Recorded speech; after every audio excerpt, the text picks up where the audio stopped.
पहा नवीन एपिसोड्स एकदम add free.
नमस्कार नमस्कार नमस्कार। अरे तुम्ही सर्वजण आपल्या शाळेत प्रवेश घेण्यासाठी आलात। या मी तुम्हा सगळ्यांचं खूप खूप स्वागत करतो आपल्या शाळेत, राष्ट्रीय शाळेत, आपलं राष्ट्रीय शिक्षण देणारी आपली शाळा। या बरं मुलांनो, या या या, चला ये इकडून ये।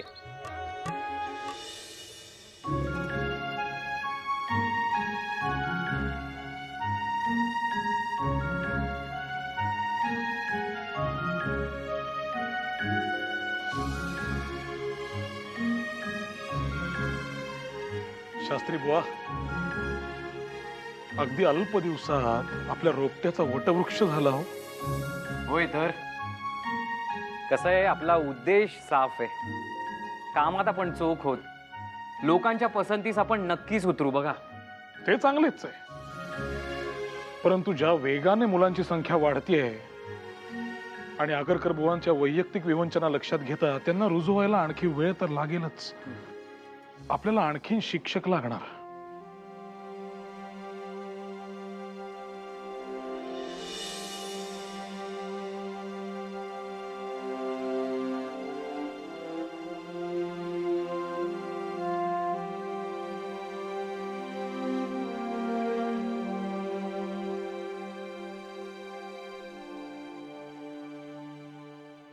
अहो बळवंतराव, अहो गणित कसली सोडवताय? विद्यार्थी आहात काय तुम्ही?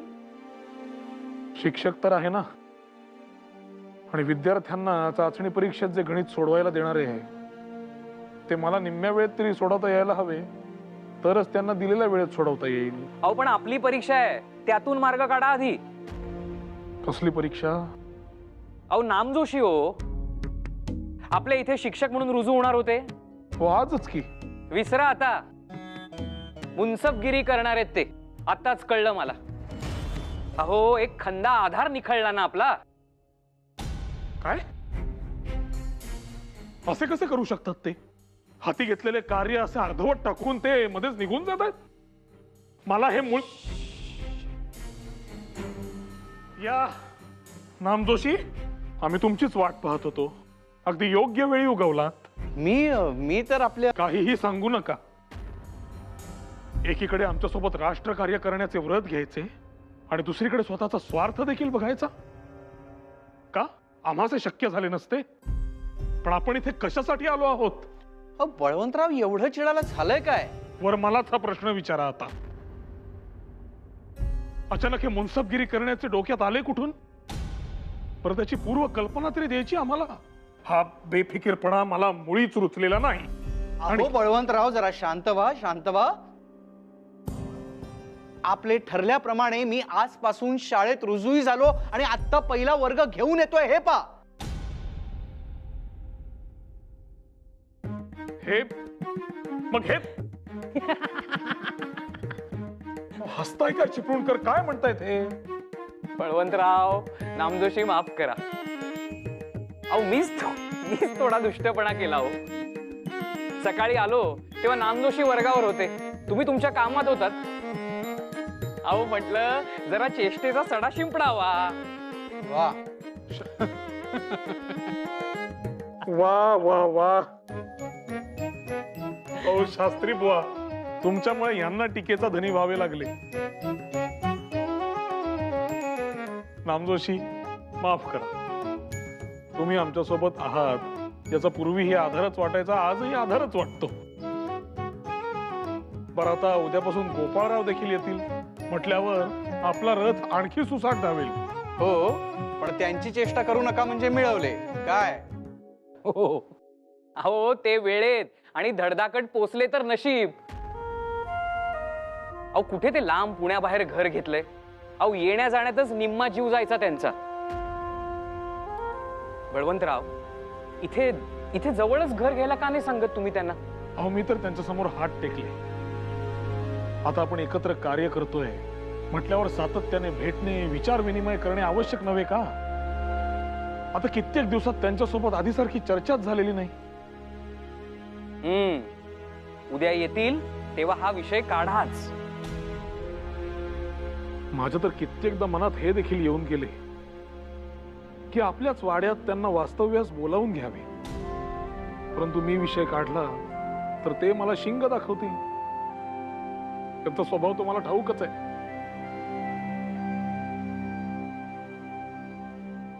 श्री गणेशाय नमः. ओम गण गणपतये नमः. नमस्ते गणपते. त्वमेव प्रत्यक्षं तत्त्वमसि. त्वमेव केवलं कर्तासि. त्वमेव केवलं धर्तासि. गण गणपतये नमः. प्रत्यक्षं तत्त्वमसि. त्वमेव केवलं कर्तासि. त्वमेव केवलं धर्तासि. त्वमेव केवलं धर्तासि. अहो असे काय करता? शुभशकुन आहे हा. आज शाळेत रुजू होताय ना तुम्ही. शुभशकुन म्हणून दही नको का? आता ही दह्याची वाटे ठरवणार का? माझं नुकसान होणार आहे का भलं ते? आणि तूही दही खात आली असशीलच की. असं किती उजळून निघालं आयुष्य तुझं सारखा. हो, पद्धत असते की नाही. आणि माझी आपली श्रद्धा. चुलीत घाला मग ते आता. अहो पूर्वीच्या काळी दही भात सोबत बांधून देत होते, कारण तो पचायला बरा होता म्हणून. त्याने पित्त होत नाही म्हणून ती रीत पडलेली. या पलीकडे इतकंही जास्त महत्व देऊ नका त्याला. शुभशकुन म्हणे. चमचाभर दही खाल्लं असतं माझ्या समाधानासाठी. शकुनाचं कारण न सांगता दिलं असतं तर दम असून देखील खाल्लं असतं मी. आणि कसल्या शकुनाच्या गोष्टी करताय तुम्ही? हे इंग्रज आपल्यावर राज्य करण्याआधी दही ओरपून आले होते. झालेच ना यशस्वी. मग बाई बाई बाई बाई, किती तो मोठा आवाज. रस्त्यावरील माणसांचे मनोरंजन करायचे मनावर घेतले की काय? जानकी काकू, तुम्ही सकाळीच कसे काही येणे केले? मोदक आणलेत यांच्यासाठी. आज पहिला दिवस आहे ना तुमचा शाळेचा. अहो काकू, कशाला त्रास करून घेतला? आधीच खानावळीची धांदल कमी आहे का?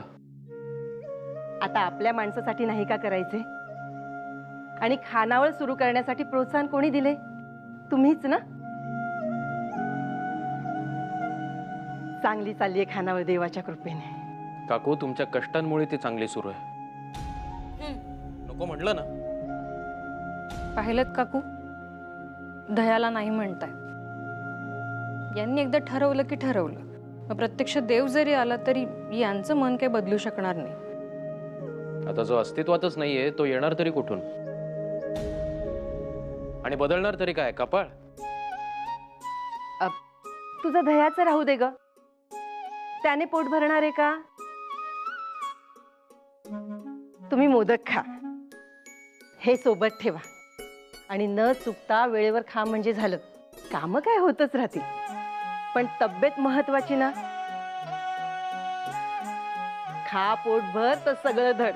घ्या.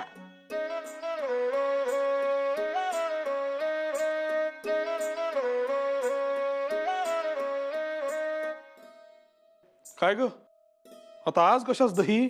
अहो दही घ्यायला नको का? द्या मग. अहो हे काय? छे बाई, तुम्ही म्हणजे ना कधी कधी अगदी आपल्या कृष्णापेक्षा लहान असल्यासारखे वागता. शकून व्हायचा तर तो वाटीभर दह्याचा तरी होऊ दे. इतक्याशा दह्याचं कशास? काहीतरी. पण खरोखर आज दिवस फार चांगला आहे. शाळा सुरू होऊन इतके दिवस लोटले. गोपाळराव आज रुजू होणार आहेत. त्यांच्या घरी आज लगबग चालूच असेल. वहिनींची आजपासून खरी तारांबळ उडणार. काय हो, कशा आहेत यशोदा वहिनी?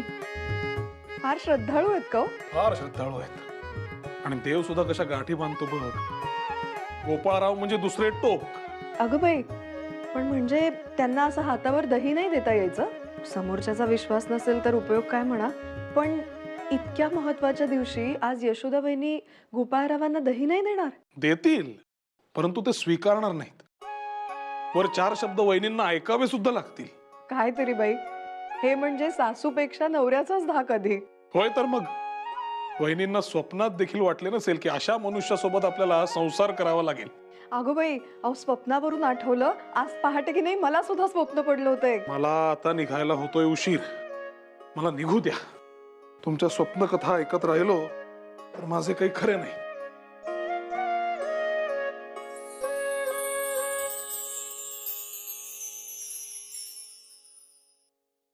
बोला, काय घडले स्वप्नात? तर स्वप्नात काय झालं माहिती का, मी आपल्या कृष्णासह झोपले होते, अगदी शांत.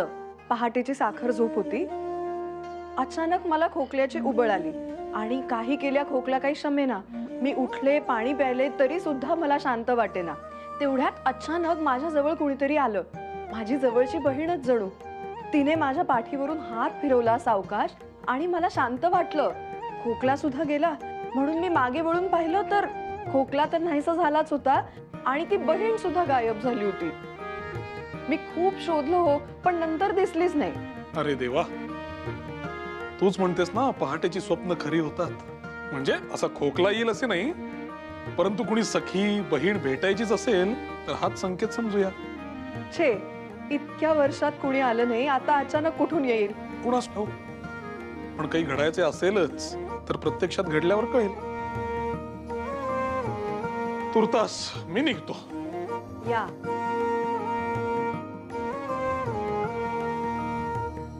अहो घ्या हो आगरकर.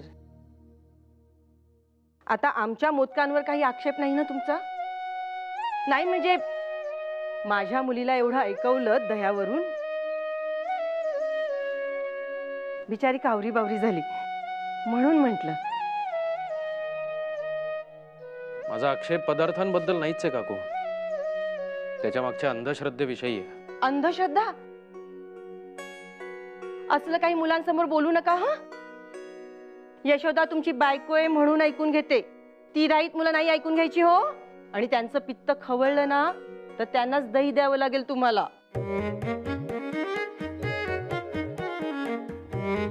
करा, यथेच्छ चेष्टा करा माझी. पण लोकांना कधीतरी हे समजेल की हा गोपाळ गणेश आगरकर जे बोलत होता तेच सत्य होते. बघ बाई यशोदा, तुझी पण नव्याने शिकवणी आहे बरं का. येते मी, बरीच काम आहे. आगरकर, मोदक एकटेच खाऊ नका हा. यशोदेला पण द्या हा. येते ग मी. काकू जेवून गेला असता तुम्ही. नको बाई, बरीच कामं राहिली आहेत. हो. संध्याकाळच्या स्वयंपाकाची तयारी करायची आहे मला. डब्बे पोचवायचे, सगळंच करायचंय बाई. खूप कामं आहेत. या. येते.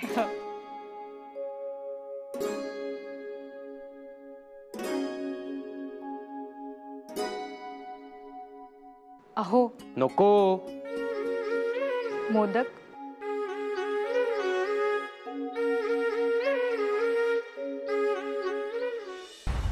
मुलांनो, हे काय दिसते? पताका. बरोबर आहे. मंदिरात एखादा उत्सव असेल, सण समारंभ असेल तर आपण या लावतो. बरोबर आहे? हा. आता ही एक पताका तयार करताना त्यात गणित वापरले जाते. कसे?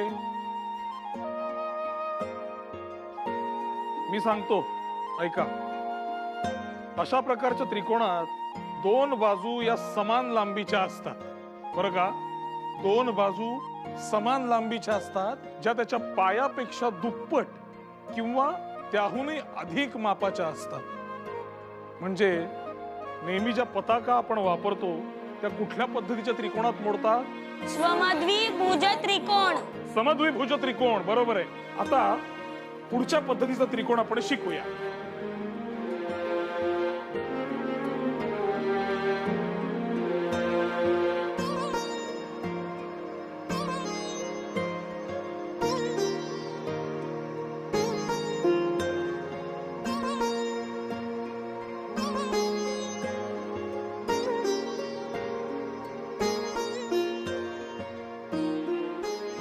आता हे उतरवून घ्या प्रथम, मग आपण पुढे बोलूया.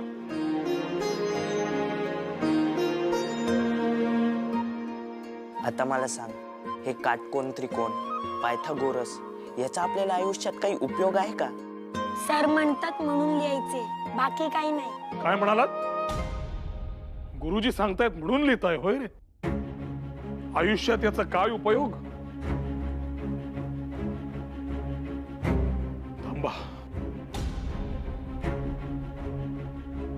आता काही खरं नाही, गुरुजी खूप चिडले आहेत. असे कदापि समजायचे नाही की शिकलेले हे ज्ञान निरुपयोगी ठरणार आहे. आता नीट लक्ष देऊन बघा. हे काय आहे? भिंत. भिंत मला देखील कळते. म्हणजे काय? उंची. काय आहे? उंची.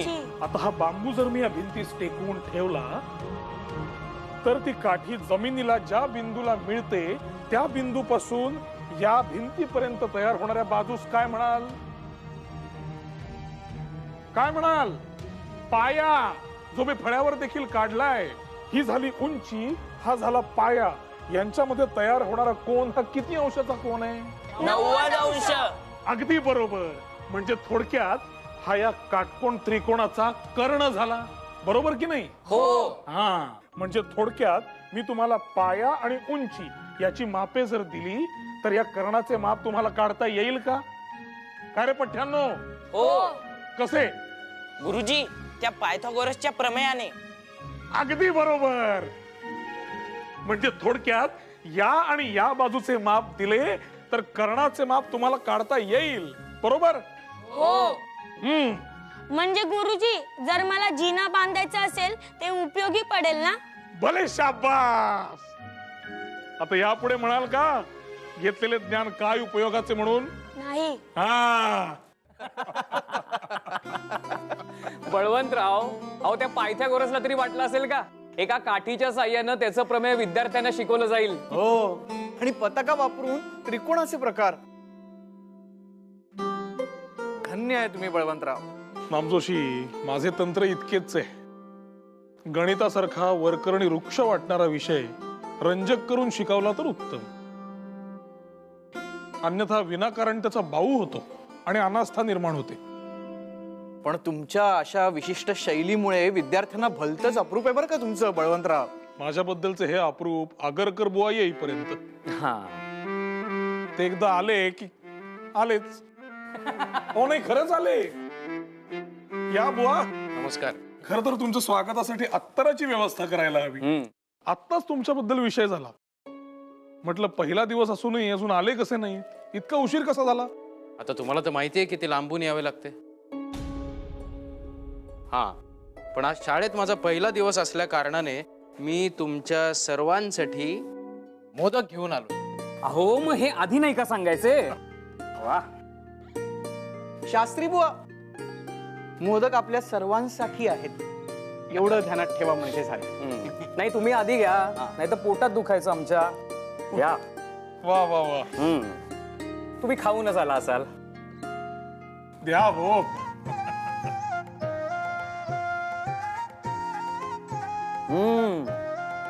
वा आगरकर बुवा, वहिनी म्हणजे साक्षात अन्नपूर्णाच आहेत म्हणावं लागेल. अहो, जानकी काकूंनी दिलेत. मी मागे म्हणालो नव्हतो का तुम्हाला त्यांच्याबद्दल? त्यांनी आता स्वतःची खानावळ सुरू केली आणि उत्तम प्रतिसाद आहे. वा. मंडळी, काय विलक्षण चित्र आहे बघा. त्यांच्या जानकी काकू, ज्या एक विधवा आहे, त्यांना त्यांच्या नातेवाईकांनी घरातून बाहेर काढलंय. त्या स्वतःची खानावळ उघडतात. त्या खानावळीस समाजाचा उत्तम सकारात्मक प्रतिसाद मिळतो. ही किती मोठी गोष्ट आहे. या जानकी काकू म्हणजे जिवंत वस्तुपाठ आहेत आपल्या समाजासाठी. खरंय, कित्येक स्त्रिया अशा अंधारात नाहीशा होतात, पण जानकी काकूंनी ते करणं नाकारलं. तात्पर्य, आपण आपला आवाज निर्माण केला तर समाज तो ऐकतोच. असा समाज आपल्याला घडवायचा आहे. अशा स्त्रियांना आदर मिळवून द्यायचा आहे. एक खरं सांगू, मुलांना आवडणारे आपले शिक्षण, जानकी काकूंची खानावळ, या सुवार्तांमुळे की काय हे मोदक अधिकच गोड वाटायला लागलेत मला. आणि हे असेच सुंदर क्षण आपल्याला दररोज निर्माण करायचे शास्त्री बुवा. लक्षात ठेवा, उद्या हीच मुलं आपल्या मार्गावर चालतील, स्वावलंबी होतील आणि जगाकडे मानवतेच्या दृष्टीने बघतील. आणि त्याने वृद्धिंगत होईल तो राष्ट्रभाव.